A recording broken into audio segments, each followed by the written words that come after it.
लगता है कि राजस्थान में पेट्रोल डीजल की दरें कम करी हैं, इसका कितना मुनाफा है वो सरकार को हो पाएगा और किसको वोट देंगे आप?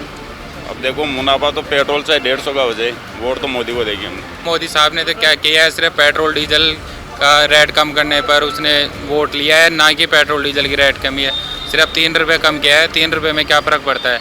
पब्लिक को बावड़ा बना रहा है मोदी साहब। पूरे देश के बारे में सोचना चाहिए। महंगाई तो बढ़ती रहेगी। कांग्रेस में क्या महंगाई नहीं बढ़ी थी? बीजेपी आने के बाद में कोई 3 रुपये 52 रुपये पैसे छोड़े और स्टेट में 10 रुपये का फर्क है। कौन रास्ता से पेट्रोल बनाएगा? किसको वोट देंगे आप? बीजेपी को। मैं तो कांग्रेस को दूंगा। इसमें कोई डाउट नहीं है कि इस वक्त बहुत हवा बीजेपी की है। बट अभी जो माहौल लग रहा है, I think BJP much better than Congress. नमस्कार, मैं नेहा जोशी, आप देख रहे हैं द फैक्ट इंडिया। देश भर में लोकसभा चुनाव का माहौल है, जिसके लिए पार्टी हैं, राजनीतिक पार्टी अपने अपने हथकंडे आजमा रही हैं। कुछ पेट्रोल डीजल के दामें कम कर रही हैं, अलग अलग योजनाओं का सहारा भी ले रही हैं राजनीतिक पार्टियां। लेकिन लोगों का मन किस तरफ है, जनता का दिल क्या कहता है और किसकी सरकार चाहती है जनता, जानते हैं लोगों से। भैया क्या करते हैं आप? पढ़ाई करता हूँ। पढ़ाई करते हैं। आपको क्या लगता है कि राजस्थान में पेट्रोल डीजल की दरें कम करी हैं, इसका कितना मुनाफा है वो सरकार को हो पाएगा और किसको वोट देंगे आप? अब देखो, मुनाफा तो पेट्रोल से 150 का हो जाए, वोट तो मोदी को देगी हम। देखिए, ऐसा क्यों है, मोदी से ही लगाव क्यों है, चाहे महंगाई हो? महंगाई बनने से थोड़ा होता है। जी, इनसे जानते हैं। जी बताइए। पूरे देश के बारे में सोचना चाहिए। महंगाई तो बढ़ती रहेगी। कांग्रेस में क्या महंगाई नहीं बढ़ी थी? महंगाई की कोई दिक्कत नहीं है। हाँ। ठीक है, और भी लोगों से जानते हैं कि उनका क्या कुछ कहना है। आप क्या कुछ कहेंगे कि राजस्थान में 25 लोकसभा सीटें हैं, इस बार क्या रुख देख रहे हैं कि किसको वोट देंगे आप? मैम देखिए, वोट तो कैंडिडेट के ऊपर जाता है, एक पार्टी के ऊपर जाता है। इसमें कोई डाउट नहीं है कि इस वक्त बहुत हवा बीजेपी की है, चाहे वो राम मंदिर मुद्दे को लेकर लें, चाहे मोदी जी को लेकर लें, चाहे करप्शन को लेकर लें। तो ये तो हम हमारे एरिया के अंदर कैंडिडेट के हिसाब से हम वोटिंग करेंगे। जयपुर से ही हैं आप? जयपुर शहर से? मैं जयपुर शहर से, मेरा जयपुर ग्रामीण में लगता है वो। जयपुर ग्रामीण में। जयपुर ग्रामीण। अनिल चोपड़ा है, कांग्रेस से युवा नेता है, इस बार युवा चेहरे को वोट टिकट दिया है। दूसरी तरफ राव राजेंद्र हैं। क्या कहना है कि इस बार दोनों में बराबर की टक्कर है?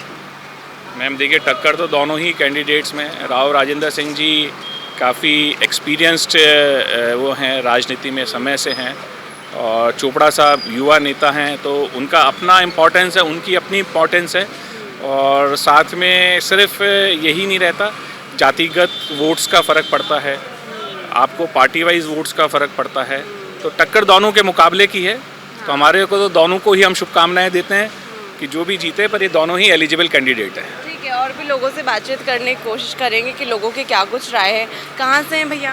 मैं जयपुर से। जयपुर से ही हो। इस बार किसको वोट दे रहे हैं? लोकसभा के चुनाव 19 अप्रैल को हैं, फिर 26 है। बीजेपी को ही। ऐसा क्यों? मैम दिखा है उनका काम जो है, आज ग्राउंड पे दिख रहा है उनका पहले काम। तो हार गए थे ना वो हार गए थे, बट इसका मतलब ये नहीं कि हर बार हार जाएंगे। कई बार परिस्थितियों के हिसाब से होता है, सिचुएशन चेंज होती है, और अपना रास्ता का तो भी है कि स्विफ्ट करता है, एक बार कांग्रेस एक बार बीजेपी। बट अभी जो माहौल लग रहा है, I think BJP much better than Congress. Modi ने दिया है नारा कि इस बार 400 पार। मैम हो सकता है। हो सकता है 400? लगता है। या पेट्रोल डीजल की दरें भी कम करी हैं, वित्त मंत्री दिया कुमारी ने भी है जो पेट्रोल डीजल की दर कम करी हैं। क्या लगता है कि लोकसभा चुनाव से पहले एक एजेंडा है लोगों को लुभाने का? मैम एजेंडा तो नहीं बोलते, सब सरकारें करती है। आप किसी भी गवर्नमेंट चले जाए, जब भी इलेक्शन आता है, वो जो रूलिंग पार्टी होती है वो कुछ ना कुछ इस तरह की चीज़ें करती है। तो ये वो नया तो नहीं है मैम। नया तो नहीं है। क्या लगता है कि महंगाई, बेरोजगारी, एमएसपी, इसको मुद्दा बना रही है कांग्रेस पार्टी, क्या फ़ायदा होगा? बिल्कुल मैम, कुछ चीज़ें हैं मैम जिसमें मान लो आप आज आम आदमी परेशान है, कुछ मान लो महंगाई की वजह से मान लो, कुछ कोई प्रोसीजरल पार्ट मान लो, लाइक जीएसटी वीएसटी, कुछ भी काफ़ी सारी चीज़ें हैं जिनमें कुछ डिफिकल्टीज आम आदमी को या छोटे बिजनेसमैन को हो रही है।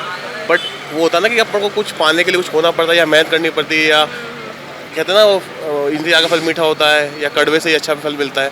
तो वो चीज़ चल रही है अभी एक तरह का मंथन चल रहा है। अभी हम कुछ साल या कुछ टाइम परेशानी झेल लेंगे ना, तो आने वाला जो भविष्य वो मुझे अच्छा लग रहा है, बेटर लग रहा है। आने वाला समय अच्छा होगा। ठीक है, और भी लोगों से बातचीत करने की कोशिश करेंगे कि क्या कुछ लोगों का कहना है। मैडम कहाँ से हैं आप? आप यहीं से ही हो? किसको वोट देंगे इस बार लोकसभा चुनाव में? बीजेपी। बीजेपी। ऐसा क्यों? बस ऐसे ही। पेट्रोल डीजल की दम कम करी है इस बार राजस्थान में, फायदा हो रहा है क्या? फायदा तो हो ही रहा है। हो रहा है। और क्या क्या कुछ गर्ल्स सेफ्टी के लिए कुछ कहना चाहती हो आप? मैम मैं लेट हो रही हूँ, बाद में करती हूँ ना। ठीक है, देखिए लोगों से बातचीत करने की कोशिश हमने करी है कि क्या कुछ लोगों का मत है, क्या कुछ लोगों की राय है, और भी हमारे साथ लोग जुड़े हैं, उनसे बातचीत करने की कोशिश करेंगे। सरकारें हैं, अपने अपने एजेंडा है वो अपना रही है, और लेकिन लोगों पर कितने कारगर हो पाएंगी ये देखने की बात होगी कि 4 जून को परिणाम क्या कुछ रहने वाला है। कहाँ से हैं भैया आप? झुंझुनू से। कहाँ से? झुंझुनू। झुंझुनू से हैं। हाँ जी। ब्रिजेंद्र ओला हैं एक तरफ, दूसरी तरफ शुभकरण चौधरी हैं। किसको वोट देंगे आप? बीजेपी को। बीजेपी को। ऐसा क्यों? बीजेपी अच्छा काम कर रही है ना। अच्छा, बीजेपी अच्छा काम कर रही है। दूसरी तरफ माफ़ कीजिएगा, ब्रिजेंद्र ओला हैं, वो कांग्रेस से, इस बार उनका भी दमदार परफॉर्मेंस देखने को मिल रही है। जातिगत समीकरण क्या बैठेंगे झुंझुनू में?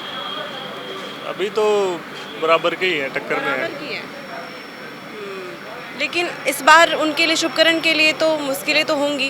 हाँ जी। ठीक है, आपका क्या कुछ कहना है? कुछ नहीं, किसको वोट देंगे? मैं तो कांग्रेस को दूंगा। कांग्रेस को। ऐसा हाँ। क्यों? बस वैसे ही, कांग्रेस क्यों पसंद है? कांग्रेस पसंद है हमको। क्या जी? वैसे ही कांग्रेस को दूंगा, लेकिन ठीक है, आप कुछ कह रहे थे?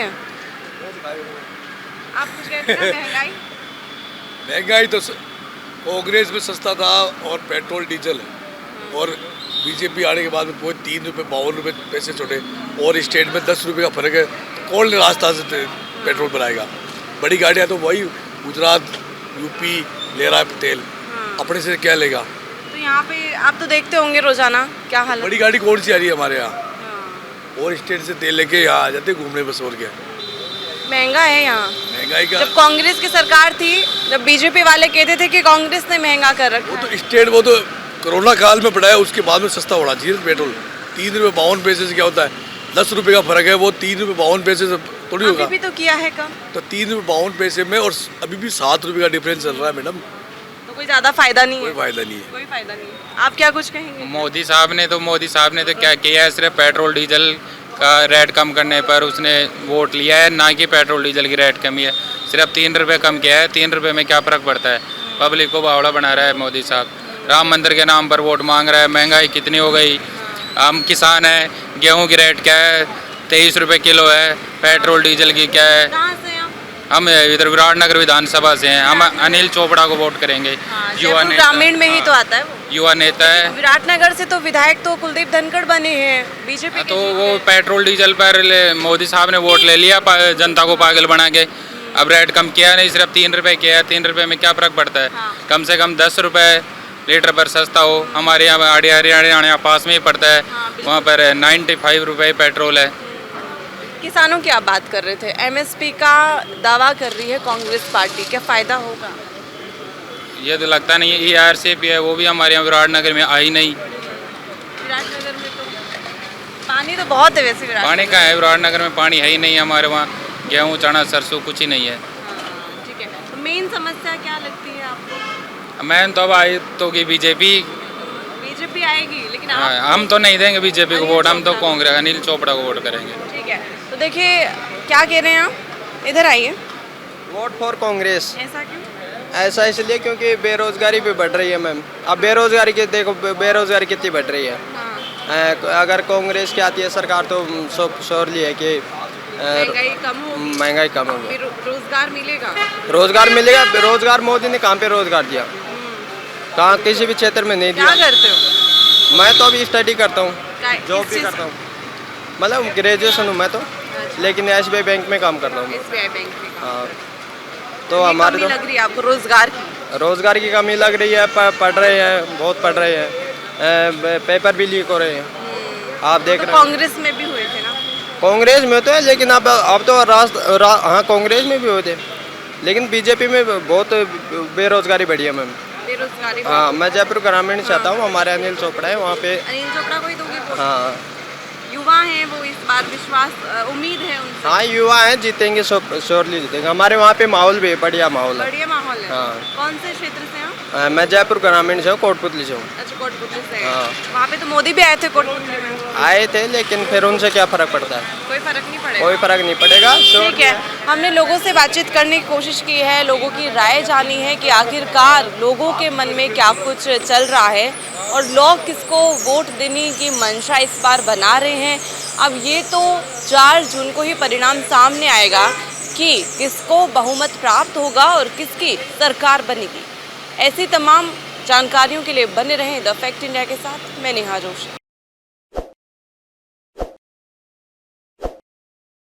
ताज़ा खबरों के लिए विजिट करें द फैक्ट इंडिया की वेबसाइट और डाउनलोड करें द फैक्ट इंडिया ऐप।